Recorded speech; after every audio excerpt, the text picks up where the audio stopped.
झरिया के लोधना श्रमिक कल्याण स्थित कार्यालय में जनता श्रमिक संघ का मिलन समारोह कार्यक्रम आयोजित किया गया, जिसमें मुख्य रूप से झरिया विधायक रागिनी सिंह मौजूद रहीं। कार्यक्रम के दौरान अन्य संगठन छोड़कर सैकड़ों की संख्या में लोग जनता श्रमिक संघ के साथ जुड़ते नजर आए। सभी को विधायक रागिनी सिंह ने माला पहनाकर स्वागत किया। समारोह को संबोधित करते हुए विधायक ने कहा कि एक लंबे संघर्ष के बाद 6 नंबर और 9 नंबर साइडी के मजदूर का जो पीएफ का मामला था वो अब अंततः निपटा लिया गया है।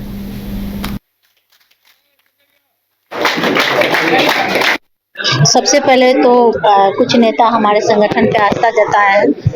मैं उनको दिल से धन्यवाद और स्वागत करते हुए अभिनंदन करते हुए बहुत बहुत बधाई देती हूँ। साथ ही साथ में लंबे समय से हमारे मजदूरों को हक खाया जा रहा था मैनेजमेंट द्वारा, जो हमारे संगठन के हमारे नेतागण का योगदान है, हमारे मजदूरों का संघर्ष है, जो आज परिणाम है उनका पासबुक अपडेट कर हमारे नेतागण करीबन 200 कुछ लोगों के मजदूरों भाई के हम लोग हाथ में दिए और उनका लंबे समय से जो पीएफ का जो प्रॉब्लम था वो सॉल्व हुआ। कुछ कमियां हैं उसे आगे भी हम लोग पूरी तरह से दूर करेंगे। देवघर के एक होटल के सभागार में बीजेपी के पदाधिकारी एवं कार्यकर्ताओं ने बजट और वन नेशन वन इलेक्शन पर परिचर्चा की। आपको बता दें, परिचर्चा के बाद गोड्डा के पूर्व विधायक अमित मंडल ने न्यूज बाइस्कोप से बात करते हुए कहा कि हम लोगों ने वन नेशन वन इलेक्शन की खूबियां पर परिचर्चा की है। वहीं सारठ के पूर्व विधायक रणधीर सिंह ने कहा कि 2014 में पीएम मोदी ने जो बजट लाया था वह भारत को बढ़ाने का काम किया था, शहर और गाँव को विकसित करने का काम किया था उन्होंने।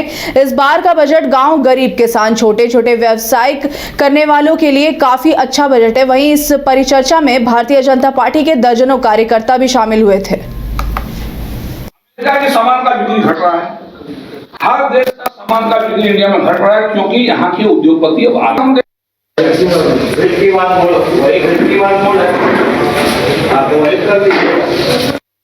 छोटे व्यवसायी हो, किसान हो।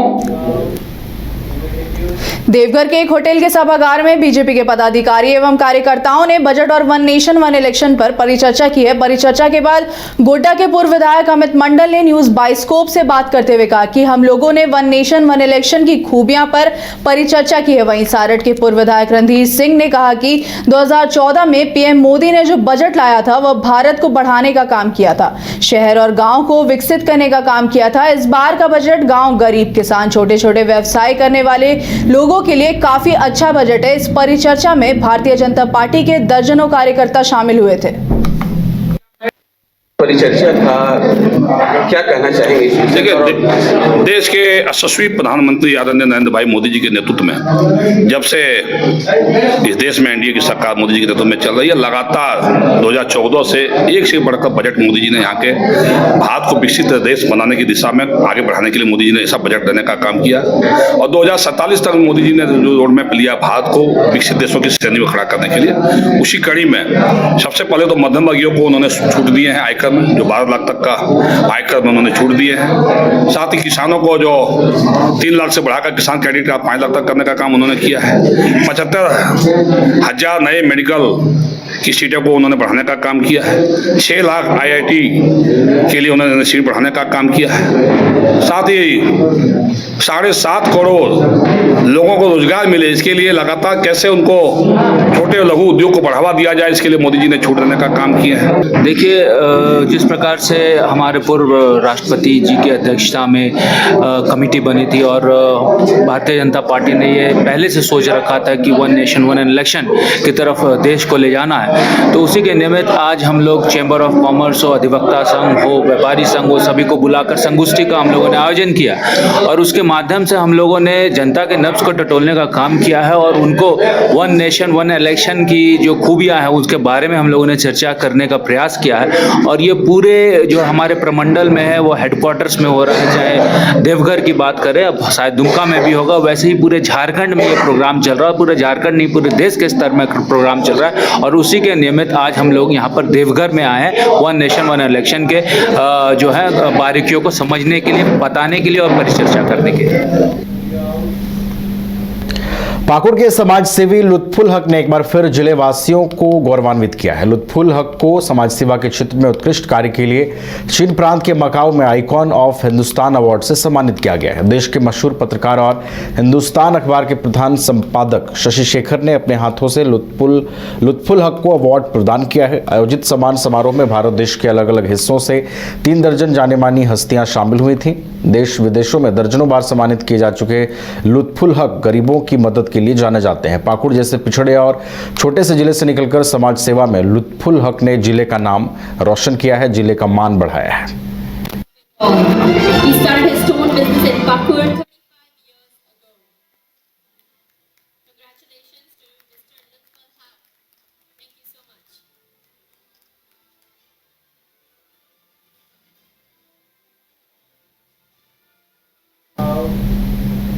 Life insurance agents federation of India Hazaribagh division की आम सभा का आयोजन धनबाद के ब्लेसिंग हॉल में किया गया। आपको बता दें, आम सभा में यूनियन के राष्ट्रीय अध्यक्ष देवी शंकर शुक्ला समेत राष्ट्रीय प्रांतीय और मंडल के कई पदाधिकारी शामिल हुए। कार्यक्रम में वक्ताओं ने कहा कि सरकार या इंश्योरेंस कंपनियों द्वारा बदलाव किया गया है वे एजेंट और ग्राहकों के हित में नहीं है, उसे वापस करना चाहिए और पुराने नियम को लागू करना चाहिए।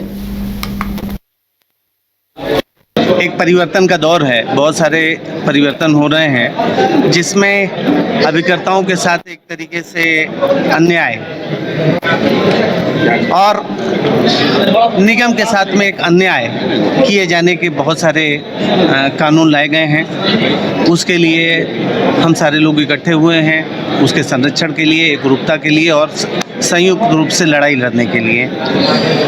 आज जो यहाँ से तय होगा वैसा अभियान पूरे देश में चलाएंगे, पूरे देश के अभिकर्ताओं को एकत्रित करेंगे और निगम और अभिकर्ताओं को नुकसान पहुँचाने वाली शक्तियों, चाहे वो IRDA हो, चाहे LIC प्रबंधन हो या सरकार की नीतियाँ हों, उसका विरोध करेंगे। मुख्यतः यही कारण है आज एकत्रित होने का। एक परिवर्तन का दौर है, बहुत सारे परिवर्तन हो रहे हैं जिसमें अभिकर्ताओं के साथ एक तरीके से अन्याय और निगम के साथ में एक अन्याय किए जाने के बहुत सारे कानून लाए गए हैं। उसके लिए हम सारे लोग इकट्ठे हुए हैं, उसके संरक्षण के लिए, एकरूपता के लिए और संयुक्त रूप से लड़ाई लड़ने के लिए। आज जो यहाँ से तय होगा वैसा अभियान पूरे देश में चलाएंगे, पूरे देश के अभिकर्ताओं को एकत्रित करेंगे और निगम और अभिकर्ताओं को नुकसान पहुँचाने वाली शक्तियों, चाहे वो IRDA हो, चाहे LIC प्रबंधन हो या सरकार की नीतियाँ हों, उसका विरोध करेंगे। मुख्यतः यही कारण है आज एकत्रित होने का। महुदा में कोयले का काला कारोबार एक बार फिर से शुरू हो चुका है। आपको बता दें, भाटी OP क्षेत्र के भाटी में कोयले की तस्करी बदस्तूर जारी है, जिसमें अंदर तक सेटिंग बताई जा रही है। बताया जा रहा है कि पैसों का लालच देकर नाबालिग आदिवासी एवं स्थानीय मजदूरों को अवैध माइंस के अंदर भेजा जा रहा है, लेकिन पूरे मामले को लेकर प्रशासन और BCCL ने चुप्पी साध रखी है।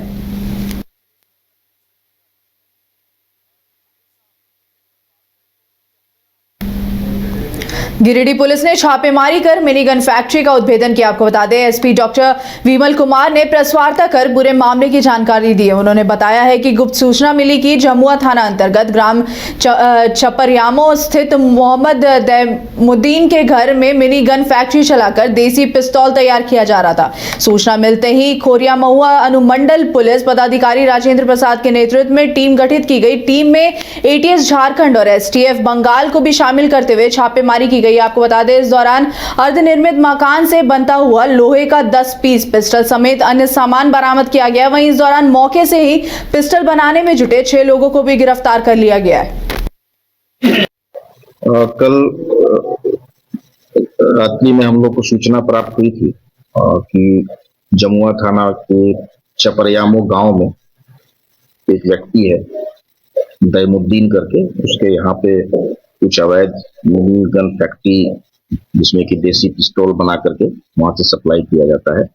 और इसको लेकर के ये सूचना के लिए एक टीम बनाया गया, जिसमें कि सूचना हम लोगों को ATS की तरफ से भी प्राप्त हुआ था और बंगाल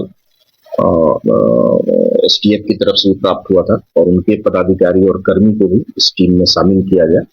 और साथ में STPO खुरी महुआ के नेतृत्व में पूरे अनुमंडल के कई एक पदाधिकारी को उसमें लगाया गया और ये पूरी कार्रवाई ATS रांची ATS और बंगाल STF के साथ साथ गिरिडीह पुलिस के पदाधिकारी के साथ मिलकर के ये पूरी कार्रवाई की गई, जिसमें कि बैमुद्दीन के घर में छापामारी की गई और जहां से जो लोहे से बना 10 अर्धनिर्मित पिस्टल और जिसका कि बट का पार्ट अलग से 10 पीस बना हुआ और वो जिस तरह से वो लोग बनाते हैं उसके मशीन और वो सारी चीजें हम लोगों को बरामद हुई।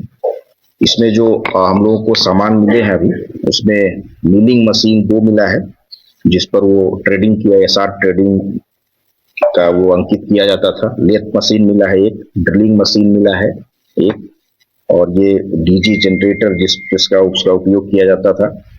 जो अर्धनिर्मित आकार का लोहे का पिस्टल मिला है वो 10 पीस है। उसका पिछला भाग जो बट है वो भी 10 पीस है। लोहे के पिस्टल के बैरल का हिस्सा जो बनाता है लोग 31 पीस वो भी है। चलिए खबरों में बढ़ते आगे। अगली खबर जामताड़ा जिले से सामने आ रही है। झारखंड राज्य विधिक सेवा प्राधिकरण के तहत राज्य भर के 72 DAV विद्यालयों में कानूनी साक्षरता क्लबों का ऐतिहासिक वर्चुअल उद्घाटन किया गया। यह उद्घाटन समारोह विधिक जागरूकता को बढ़ावा देने और नागरिकों को उनके कानूनी अधिकारों के प्रति संवेदनशील बनाने के लिए आयोजित किया गया था। उद्घाटन समारोह में मुख्य अतिथि के रूप में न्यायमूर्ति सुजीत नारायण प्रसाद, न्यायाधीश झारखंड उच्च न्यायालय और कार्यकारी अध्यक्ष झारखंड राज्य विधिक सेवा प्राधिकरण उपस्थित रहे।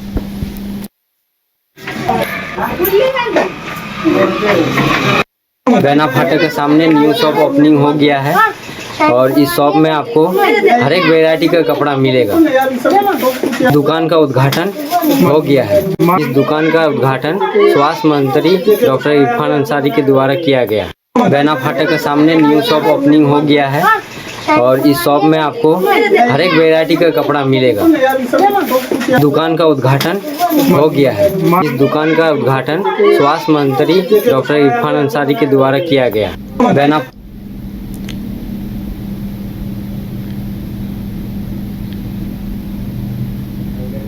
राजधानी रांची स्थित बीजेपी प्रदेश कार्यालय में बीजेपी विधायक दल की बैठक बुलाई गई। बताया जा रहा है कि बजट सत्र को लेकर बैठक हुई है, जिसमें सदन में सरकार को घेरने की रणनीति जो है वो विपक्षी दलों की ओर से बनाई गई है। इस बैठक में कुल 17 विधायक शामिल हुए और जो बजट सत्र की शुरुआत होने वाली है उसमें किस तरीके से जो है विपक्ष सरकार से सवाल पूछेगी, कैसे विपक्ष को घेरेगी, इन तमाम मुद्दों को लेकर चर्चा हुई।